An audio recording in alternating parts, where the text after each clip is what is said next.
a négligé la da'wa en France. On se plaint aujourd'hui que les gens connaissent mal l'islam, que beaucoup de gens disent n'importe quoi sur l'islam, mais est-ce que réellement sur le plan de la da'wa on a fait le maximum qu'on pouvait faire? Non, pas du tout.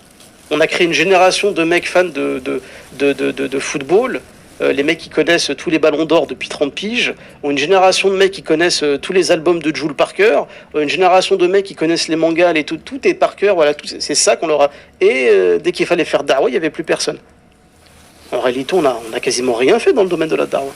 D'ailleurs, même la plupart des convertis à qui j'ai parlé, ils m'ont dit que la manière dont ils ont appris l'islam la première fois, c'était grâce à Internet. C'était pas parce que des potes à eux leur avaient expliqué l'islam.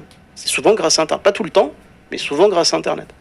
Et souvent des prédicateurs anglophones, etc. Voilà. Tu sais, il y avait un membre du Front National, un rebeu du Front National dans les années 90, qui disait, quand il a quitté le Front National à cause du racisme, il a dit les Blancs en France, c'est une généralité qui ne parlait pas de tous les Blancs, mais il disait que les Blancs racistes en France, en parlant des Maghrébins, ils veulent nous voir avec un ballon entre les jambes ou un balai entre les mains.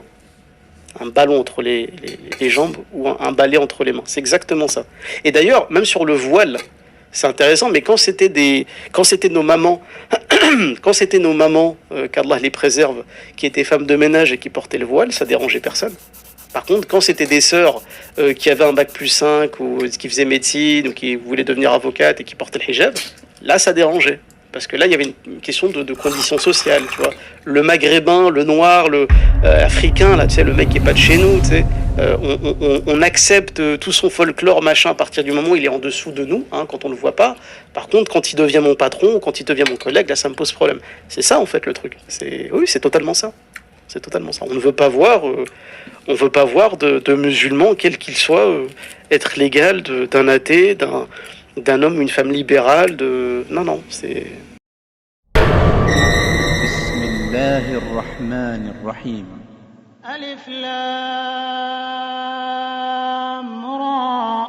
كتاب أحكمت آياته ثم فصلت من لدن حكيم خبير ألا تعبدوا إلا الله إنني لكم منه نذير وبشير